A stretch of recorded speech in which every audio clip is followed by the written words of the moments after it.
Hi hello ನಮಸ್ತೆ, ನಾನು ರಾಜು ಅಷ್ಟೇ. ನೀವು ನೋಡ್ತಿದ್ರ centre point Kannada YouTube channel. Bigg Boss season 12ನ ಯಾರು ಗೆಲ್ತಾರೆ ಎನ್ನುವಂತ ಮಾತನ್ನ ಯಾರಿಗಾದ್ರೂ ಕೇಳಿದ್ರೆ ಫಟ್ ಅಂತ ತಕ್ಷಣ ಉತ್ತರ ಕೊಡೋದು ಗಿಲ್ಲಿ ನಟ. ಬಿಗ್ ಬಾಸ್ ಸೀಸನ್ 12ನ ಗೆಲ್ತಾನೆ, ಅದರಲ್ಲಿ ಯಾವುದೇ ಮಾತಿಲ್ಲ ಎನ್ನುವಂತ ಮಾತನ್ನ ಅನೇಕರು ಹೇಳ್ತಾ ಇದ್ದಾರೆ.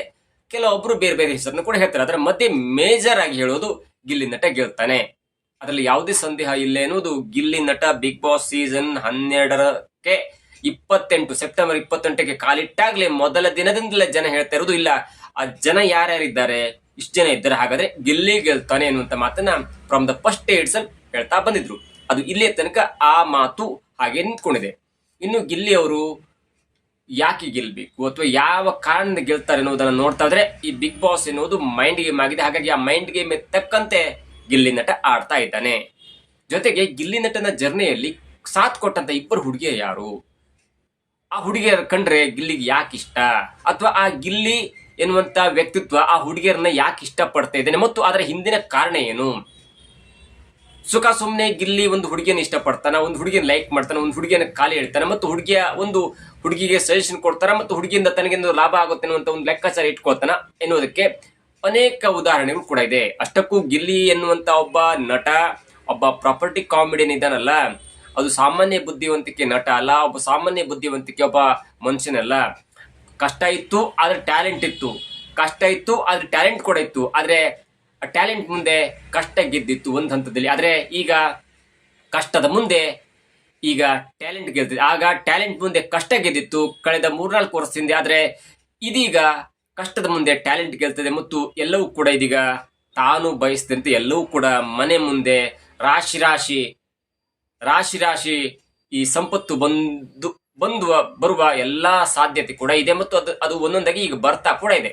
ಇನ್ನು ಗಿಲ್ಲಿಯವರ ಜರ್ನಿಗೆ ಬಂದಾಗ, ಗಿಲ್ಲಿಯವರು ಒಂದು ಹುಡುಗಿನ ಇಷ್ಟಪಡ್ತಾರೆ ಅಥವಾ ಹುಡುಗಿನ ಕಾಲಿ ಹೇಳ್ತಾರೆ, ಅಥವಾ ಇಬ್ಬರು ಹುಡುಗಿಯರು ಗಿಲ್ಲಿಯ ಜರ್ನಿಗೆ ಸಾಥ್ ಕೊಟ್ಟಿದ್ದಾರೆ ಅನ್ನೋದನ್ನು ನೋಡ್ತಾ ಇದ್ರೆ, ಮೊಟ್ಟ ಮೊದಲ ಬಾರಿಗೆ ನೀವು ಯಾವುದೇ ಒಂದು ವಿಡಿಯೋ ತೆಗೆದುಕೊಂಡು ನೋಡಿ, ಗಿಲ್ಲಿ ಅಂದ ಕೂಡಲೇ ಅಲ್ಲಿ ಕಾಮಿಡಿ ಪ್ರಾಪರ್ಟಿ ಬರುತ್ತೆ ಮತ್ತು ತುಂಬಾ ನಗಿಸ್ತಾರೆ. ನಲ್ಲಿ ಮೂಳೆಯಿಂದ ಹಿಡಿದು ಇಲ್ಲಿ ತನಕ ನಗು ಮತ್ತು ಅಲ್ಲಿ ಸ್ವಲ್ಪ ಕೆಲವೊಂದು ಕಾಮಿಕ್ಗಳು ಇರ್ತಾ ಇದ್ವು. ಆದ್ರೆ ಯಾವಾಗ ಡಾನ್ಸ್ ಕರ್ನಾಟಕ ಡಾನ್ಸ್ ಬಂತು, ಕಾಮಿಡಿ ಕಿಲಾಡಿಗಳು ಬಂತು, ಅಥವಾ ಭರ್ಜರಿ ಬ್ಯಾಚುಲರ್ಸ್ ಪಾರ್ಟ್ 2 ಬಂತು, ಅಲ್ಲಿ ಗಿಲ್ಲಿ ನಟ ಅಂದ ಕೂಡಲೇ ಅಲ್ಲೊಬ್ರು ಹುಡುಗಿ ಇರ್ತಾಳೆ, ಅಲ್ಲೊಬ್ರು ಜೋಡಿ ಇರ್ತಾರೆ. ಅದು ಚಿತ್ರದುರ್ಗದ ಗಗನ ಎನ್ನುವಂತ ಒಂದು ಪ್ರತಿಭೆ, ಮಹಾನಟಿ ಮೂಲಕ ಕಿರುತೆರೆಗೆ ಪರಿಚಯವಾದಂತ ಈ ಮುದ್ದು ಮೊಗದ ಚೆಲುವೆ, ವೆರಿ ಟ್ಯಾಲೆಂಟೆಡ್ ಹುಡುಗಿ, ಗಿಲ್ಲಿಯವರ ಜೊತೆ ಅನೇಕ ಶೋಗಳನ್ನ ಮಾಡಿದ್ರು. ಜೊತೆಗೆ ಗಿಲ್ಲಿ ಒಂದನ್ನ ಮಾಡ್ತಾರೆ, ಗಿಲ್ಲಿಗೆ ಒಂದು ಸ್ಪಷ್ಟವಾಗಿ ಅರ್ಥ ಆಗಿದೆ, ಅದು ನಾನು ಕಾಮಿಡಿ ಮಾಡ್ತಾ ಇದ್ದೀನಿ, ನನ್ನ ಕಾಮಿಡಿ ಕೇವಲ ಒಂದೇ ಒಂದು ಸ್ಟ್ರಾಟಜಿಗೆ ಅನುಗುಣವಾಗಿದೆ, ಅದು ಜನರು ಆ ಕ್ಯಾಟಗರಿ ಜನ ಮಾತ್ರ ನೋಡ್ತಾರೆ. ಕೆಲವೊಂದನ್ನ ಮಾಡಿದ್ರೆ ಮಾತ್ರ, ಅಂದ್ರೆ ಈ ಡಾಕ್ಟರ್ ವಿಡಿಯೋಗಳನ್ನ ಹಾಕಿದ್ರೆ ಡಾಕ್ಟರ್ಗೆ ಸಂಬಂಧಪಟ್ಟಂತ ಹೆಲ್ತ್ ಸಂಬಂಧಪಟ್ಟಂತ ಜನ ನೋಡ್ತಾರೆ, ಕಾಮಿಡಿಯನ್ನ ನೋಡಿದ್ರೆ ಕಾಮಿಡಿ ಜನ ನೋಡ್ತಾರೆ, ಅಥವಾ ಯಾವ್ದು ಸೀರಿಯಸ್ ಆಗಿ ಟಾಪಿಕ್ ಹೇಳಿದ್ರೆ ಫಿಲಾಸಫಿ ಇದ್ರೆ ಆ ಫಿಲಾಸಫಿ ಜನ ಮಾತ್ರ ನೋಡ್ತಾ ಇದ್ರೆ, ನಾನು ಮಾಡುವಂತ ಕಾಮಿಡಿಯೂ ಆಗಿ ನೋಡ್ಬೇಕು. ಜೊತೆಗೆ ಇಲ್ಲಿ ಲವ್, ಪ್ರೀತಿ, ಹದಿಹರೆಯದ ಪ್ರೀತಿ, ಜೊತೆಗೆ ವಯಸ್ಕರಿಗೂ ಇಷ್ಟ ಆಗ್ಬೇಕು, ಮಕ್ಕಳಿಗೂ ಇಷ್ಟ ಆಗ್ಬೇಕು, ಎಲ್ಲಾ ರೀತಿಯಿಂದ ತಾನು ಮಾಡ್ಬೇಕಂದ್ರೆ ನನ್ನ ಉದ್ದೇಶ ಕಾಮಿಡಿ ಮಾಡಬೇಕು. ಜೊತೆಗೆ ಒಂದು ಚಿಕ್ಕ ಲವ್ ಟ್ರ್ಯಾಕ್ ಅನ್ನು ಓಪನ್ ಮಾಡಬೇಕು, ಅದು ಜನರಿಗೆ ಮನರಂಜನೆ ಮಾಡಬೇಕು ಮತ್ತು ಆ ಮುಖಾಂತರ ನಾನು ಕಾಲು ಎಳಿಬೇಕು, ಆ ಹುಡುಗಿ ಸಂಭಾವಿತರಾಗಿರ್ಬೇಕು, ನಾನು ಮೇಲ್ ಬಿದ್ದೆ ಕಾಲು ಎಳೆಯುವ ತರ, ನಂದೇ ತಪ್ಪು ಅನ್ನುವ ತರ ಮೇಲೆ ಬಿದ್ದು ಆ ಹುಡುಗಿನ ಇಷ್ಟಪಡಬೇಕು, ಅಥವಾ ಹುಡುಗಿಗೆ ನಾನು ಇಷ್ಟಪಡುವಾಗ ಮಾಡ್ಬೇಕನ್ನುವಂತ ಒಂದು ಚಿಕ್ಕ ಟ್ರ್ಯಾಕ್ ಅನ್ನು ಇಟ್ಕೊಂಡು, ಜಸ್ಟ್ ಇದು ಸಿಂಪಲ್ 1 ಲೈನ್ ಕತೆ ಅಂತಾರ ಅಂತ ಕಥೆಯನ್ನು ಇಟ್ಕೊಂಡು, ಯಾವಾಗ ಡಾನ್ಸ್ ಬರುತ್ತೆ, ಯಾವಾಗ ಅಲ್ಲಿ ಬೇರೆ ಬೇರೆ ಪ್ರಸಂಗ ಬರುತ್ತೆ, ಅಲ್ಲಿ ಈ ಪ್ರೋಗ್ರಾಮಿಗೆ ಹೊರತಾಗಿ ಅಲ್ಲಿ ಡಾನ್ಸ್ ಮಾಡಿದ ನಂತರ ಚಿಕ್ಕ ಪುಟ್ಟ ಸಂಭಾಷಣೆ ಆಂಕರ್ ಕೇಳುವಾಗ ಆ ಗಗನನ್ನು ಕಾಲು ಎಳೆಯೋದು, ಇವೆಲ್ಲವೂ ಮಾಡಿ ಆ ಜೋಡಿ ಎಷ್ಟು ಫೇಮಸ್ ಆಯ್ತಂದ್ರೆ, ಇಲ್ಲ ಇಲ್ಲಿ ನಿಜವಾಗಿಯೂ ಕೂಡ ಗಗನ ಎನ್ನುವಂತ ಮುದ್ದು ಮೊಗದ ಹುಡುಗಿಯನ್ನ ಪ್ರೀತಿ ಮಾಡ್ತಾ ಇದ್ದಾನೆ, ಗಗನ ಕೂಡ ಪ್ರೀತಿ ಮಾಡಬೇಕು. ಎಂತೆಂತ ಡೈಲಾಗ್ ಹೇಳ್ದ ಅಂದ್ರೆ, ಅದು ಈ ಕುವೆಂಪು ಅವರು ದೊಡ್ಡ ದೊಡ್ಡ ಕವಿಗಳು ಹೇಳುವಂತ ಈ ಸಾಲಿದೆಯಲ್ಲ, ಪ್ರೇಮ ಕವಿತೆ, ದರಾ ಬೇಂದ್ರೆ ಹೇಳಿದಂಥದ್ದು, ಅಥವಾ ಬೇರೆ ಬೇರೆ ಈ ದೊಡ್ಡ ದೊಡ್ಡ ಮಹಾನ್ ವ್ಯಕ್ತಿಗಳು ಬರೆದಂತ ಈ ಸಾಲುಗಳಿದೆಯಲ್ಲ, ಅಂತ ಸಾಲುಗಳನ್ನ ಹೇಳಿ ಜನರನ್ನ ಮುಗ್ಧ ಮಾಡಿದ್ರು. ಒಂದ್ ಕಡೆ ಕಾಮಿಡಿ ರೀಚ್ ಆಯ್ತು, ಒಂದ್ ಕಡೆ ಲವ್ ಟ್ರ್ಯಾಕ್ ಎನ್ನುವಂತ ಒಂದು ಕ್ವಶನ್ ಮಾರ್ಕ್ ಆಯ್ತು, ಒಂದ್ ಕಡೆ ಚಿಕ್ಕ ಮಕ್ಕಳು ದೊಡ್ಡರು ಇಲ್ಲ ಲವ್ ಮಾಡಿದ್ರೆ ಬೆಸ್ಟ್ ಆಯ್ತು, ಮದುವೆ ಆದ್ರೆ ಬೆಸ್ಟ್ ಎನ್ನುವಂತ ಒಂದು ಈ ಮೆಸೇಜ್ ಅನ್ನು ಬಿಟ್ಬಿಟ್ಟ. ಅದು ಗಿಲ್ಲಿ ಅವರಿಗೆ ಒಂದು ದೊಡ್ಡ ಪ್ಲಸ್ ಪಾಯಿಂಟ್ ಆಯ್ತು. ಮತ್ತು ಗಿಲ್ಲಿ ಗಗನ ಅಂದ ಕೂಡಲೇ ಗಿಲ್ಲಿ ಗಗನ ಈ ಜನ್ಮ ಜೋಡಿ ಇದೆಯಲ್ಲ, ಜೆ ಜೋಡಿ ಇದೆಯಲ್ಲ, ಅದು ಗಿಲ್ಲಿ ಗಗನ ಜೋಡಿಯಾಗಿ ಮಾರ್ಪಟ್ಬಿಡ್ತು. ಅದು ಒಂದು ಹಂತಕ್ಕೆ ಗಿಲ್ಲಿಯನ್ನ ಇಲ್ಲಿಯ ತನಕ ಜನಪ್ರಿಯತೆ ಕಾಮಿಡಿ ಮಾಡೋರು 1000 ಜನ ಇದ್ದಾರೆ. ಆದ್ರೆ ಕಾಮಿಡಿ ಮಾಡಿ ಒಂದು ಹಂತಕ್ಕೆ ಎಲ್ಲಾ ಒಂದು ಮನಸ್ಥಿತಿಗಳನ್ನ ಹಿಡಿದಿಡುವಂತ ಪ್ರಯತ್ನ ಇದೆಯಲ್ಲ, ಅದು ಗಿಲ್ಲಿಯಿಂದ ಮೊಟ್ಟ ಮೊದಲ ಬಾರಿಗೆ ಆಯ್ತು. ಅದಕ್ಕೆ ಸಂಪೂರ್ಣವಾಗಿ ಸಾಥ್ ಕೊಟ್ಟಂತವ್ರು ಅಂದ್ರೆ ಆ ಎರಡೂ ಗಗನ ಮತ್ತು ಗಿಲ್ಲಿ ಗೊತ್ತಿತ್ತು ನಾವು ಏನೂ ಆಗಲ್ಲ, ನಾನು ಮಂಡ್ಯದವನು, ಅವ್ರು ಚಿತ್ರದುರ್ಗದು, ನಾವಿಬ್ರು ಮದುವೆ ಆಗ್ಲಿಕ್ಕಾಗಲ್ಲ, ಜಸ್ಟ್ ಈ ಪ್ರೀತಿನೂ ಆಗಲ್ಲ, ನಮ್ದು ಏನಿದ್ರು ಒಂದು ತೆರೆ ಮೇಲೆ ಆಡುವಂತ ಆಟ, ಆ ಮುಖಾಂತರ ಜನರನ್ನ ಸೆಳಿಬೇಕೆನ್ನುವಂತ ಜಸ್ಟ್ ಒಂದ್ ಲೈನ್, ಸಿಂಪಲ್ ಲೈನ್ಗೆ ಇಬ್ರು ಒಪ್ಕೊಂಡ್ರು. ಅದು ಎಷ್ಟರ ಮಟ್ಟಿಗೆ ಆಯ್ತಂದ್ರೆ ನಿಜವಾಗಿಯೂ ಆ ಇಬ್ರು ಕೂಡ ಪ್ರೀತಿ ಮಾಡ್ತಾರೆ ಅನ್ನುವಂತ ಮಟ್ಟಿಗೆ ಹೋಯ್ತು. ಮತ್ತು ಪ್ರೀತಿ ಮಾಡಿದ್ರೆ ಆ ಜೋಡಿ ಚೆನ್ನಾಗಿರ್ತದೆ, ಜನ ಕಾಣುತ್ತೆ ಅನ್ನುವಂತ ಮಟ್ಟಿಗೆ ಕೂಡ ಹೋಯ್ತು. ಅಷ್ಟರ ಮಟ್ಟಿಗೆ ಗಿಲ್ಲಿ ತನ್ನ ದಾರಿಯಲ್ಲಿ ಮೊಟ್ಟ ಮೊದಲ ಸಕ್ಸಸ್ ಅನ್ನ ಕಂಡ. ಜೊತೆಗೆ ಗಗನ ಕೂಡ ಅವರ ಜೊತೆಗೆ ಅಷ್ಟೇ ಸರಿಸಮನಾಗಿ ಫೇಮಸ್ ಕೂಡ ಆದ್ಲು. ಅವರು ಈಗ ಬೇರೆ ಬೇರೆ ದಾರಿಯನ್ನು ನೋಡ್ಕೊಂಡು ಬೇರೆ ಬೇರೆ ತರ ಸಿನಿಮಾದಲ್ಲಿ ಅಥವಾ ಬೇರೆ ಬೇರೆ ಕಿರುತೆರೆಯಲ್ಲಿ ಪ್ರೋಗ್ರಾಮ್ಗಳು ಮಾಡ್ತಿದ್ರೆ. ಇನ್ನು ಅದಾದ ನಂತರ ಗಿಲ್ಲಿಗೆ ಸಿಕ್ಕಂತ ಮತ್ತೊಬ್ಬ ಹುಡುಗಿ ಅಂದ್ರೆ ಅದು ಕಾವ್ಯ ಶೈವ.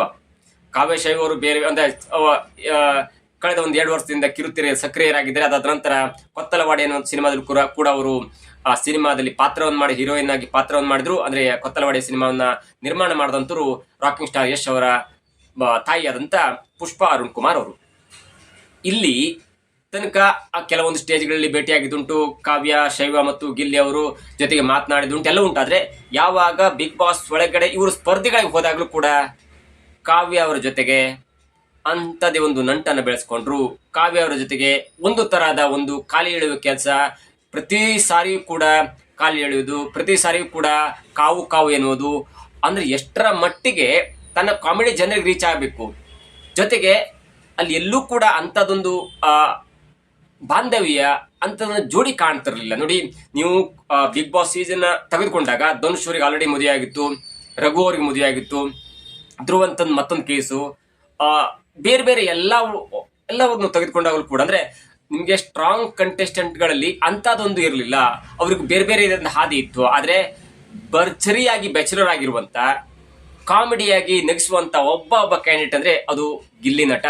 ಗಿಲ್ಲಿ ನಟನಿಗೆ ಕಾಮಿಡಿ ಮಾಡೋದು ಗೊತ್ತುಂಟು.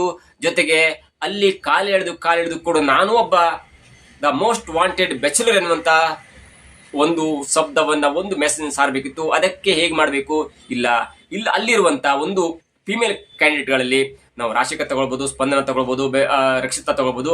ಆದ್ರೆ ಒಂದು ಮುಗ್ಧ ಒಂದು ಸೈಲೆಂಟ್ ಹುಡುಗಿ ಅಥವಾ ಅದರಿಂದ ಅವರಿಂದನೂ ತನಗೆ ಹೆಲ್ಪ್ ಆಗಬೇಕು. ಯಾಕಂದ್ರೆ ಆಟ ಆಡಬೇಕು, ಗೆಲ್ಲಬೇಕು ಮತ್ತು ಪರಸ್ಪರ ಒಬ್ಬರನ್ನ ಗೌರವಿಸಬೇಕು ಎನ್ನುವಂತ ಕಾರಣ ಇಟ್ಕೊಂಡಾಗ ಗಿಲ್ಲಿ ಅವರಿಗೆ ಕೆಲವು ದಿನಗಳಲ್ಲಿ ಕಂಡಿದ್ದು ಇಲ್ಲ.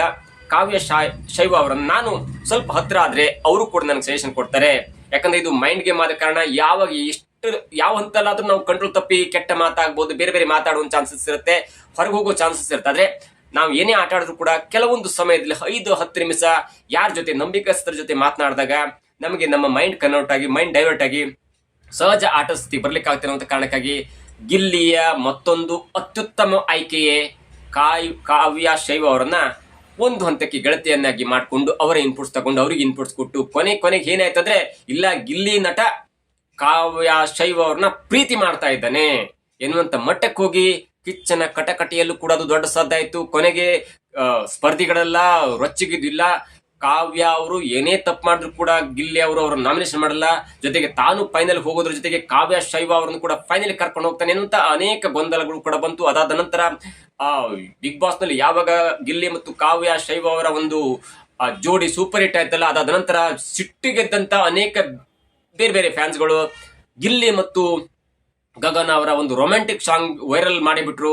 ಯಾಕಂದ್ರೆ ಗಿಲ್ಲಿ ನೀನು ಫೇಮಸ್ ಆಗ್ತಿದ್ದಂತೆ ಗಗನ್ನ ಕೈ ಬಿಟ್ಬಿಟ್ಟೆ, ಕಾವ್ಯ ಅವ್ರ ಜೊತೆಗೆ ಹೋಗ್ಬಿಟ್ಟೆ, ನೀನು ಮಾಡುದು ಮೋಸ ಹಾಗೆ ಅಂತ ಟ್ರೋಲ್ ಮಾಡಿದ್ಲು. ಅದು ಬೇರೆ ಬೇರೆ ಕಾರಣದಿಂದ ಮಾಡಿದ್ರು. ಅಷ್ಟರ ಮಟ್ಟಿಗೆ ಗಿಲ್ಲಿ ಸಕ್ಸಸ್ ಆಗ್ಬಿಟ್ರು. ಜೊತೆಗೆ ಪ್ರಥಮ ಹಂತವಾಗಿ ಅವರು ಮುಗ್ಧ ಹುಡುಗಿಯನ್ನ, ಬುದ್ಧಿವಂತ ಹುಡುಗಿಯನ್ನ ಮತ್ತು ಸಹಾಯ ಮಾಡುವಂತ ಗಗನ್ ಅವರನ್ನ ಕಾಲಿ ಎಳೆದು, ಜೊತೆಗೆ ತಾನು ಫೇಮಸ್ ಆಗೋದ್ರ ಜೊತೆಗೆ ಗಗನ್ನು ಫೇಮಸ್ ಮಾಡಿದ್ರು.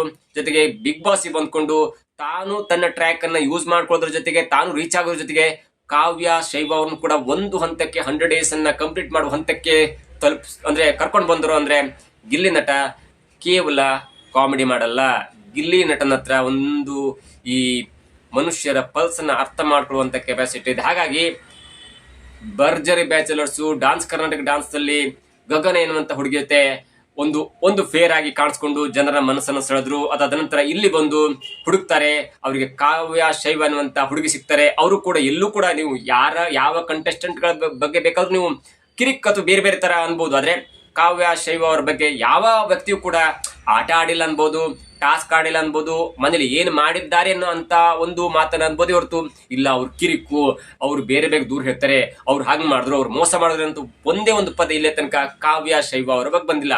ಅಂತ ಒಂದು ಹುಡುಗಿಯನ್ನ ಫ್ರೆಂಡ್ ಮಾಡ್ಕೊಂಡು ತಾನೂ ಜಾಸ್ತಿ ರೀಚ್ ಆದ್ರು, ಜೊತೆಗೆ ಕಾವ್ಯ ಶೈವ ಅನ್ನುವಂತ ಗೆಳತಿಯನ್ನು ಕೂಡ ಒಂದು ಹಂತಕ್ಕೆ ರೀಚ್ ಮಾಡಿಸಿದ್ರು. ಹಾಗಾಗಿ ಈ ಬಿಗ್ ಬಾಸ್ ಆಟದಲ್ಲಿ ಗಿಲ್ಲಿಯ ಒಂದು ಈ ಎಂಟರ್ಟೈನ್ಮೆಂಟ್ ಫೀಲ್ಡ್ ನಲ್ಲಿ ಎಷ್ಟು ಸಹಜವಾಗಿ ಕಾವ್ಯ ಶೈವ ಅವರು ಈಗ ಬಿಗ್ ಬಾಸ್ ನಲ್ಲಿ ಸಾಥ್ ಕೊಡ್ತಾ ಇದ್ರಲ್ಲ, ಅಷ್ಟೇ ಅದಕ್ಕಿಂತ ಹೆಚ್ಚು ಗಿಲ್ಲಿ ಅವರಿಗೆ ಗಗನ್ ಎನ್ನುವಂತ ಚಿತ್ರದುರ್ಗದ ಮಹಾನಟಿ ಎನ್ನುವಂತ ಪ್ರತಿಭೆ ಇದೀಗ ಸಾಥ್ ಕೊಟ್ಟದ್ದು ಕೂಡ ಇತಿಹಾಸ. ಆದ್ರೂ ಕೂಡ ಗಿಲ್ಲಿಯ ಒಂದು ಎಂಟರ್ಟೈನ್ಮೆಂಟ್ ಫೀಲ್ಡ್ ನಲ್ಲಿ ಗಿಲ್ಲಿಯ ಬಿಗ್ ಬಾಸ್ ಜರ್ನಿಯಲ್ಲಿ ಇಲ್ಲೇ ತನಕ ಬಂದದ್ರಲ್ಲಿ ಗಗನ ಮತ್ತು ಕಾವ್ಯ ಇಬ್ರು ಕೂಡ ದೊಡ್ಡದಾದಂತ ಒಂದು ಕೊಡುಗೆ ಕೊಟ್ಟಿದ್ದಾರೆ ಅನ್ನೋದ್ರಲ್ಲಿ ಯಾವುದೇ ಸಂದೇಹವಿಲ್ಲ. ಇದಾಗಿತ್ತು ಇವತ್ತಿನ ವಿಶೇಷ. ನೋಡ್ತಾರೆ centre point Kannada YouTube channel.